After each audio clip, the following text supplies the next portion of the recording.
कैसा है वहाँ पे? सेम ऐसे ही है।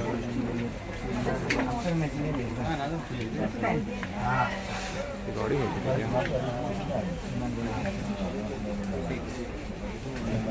मैं ट्राई करता हूँ।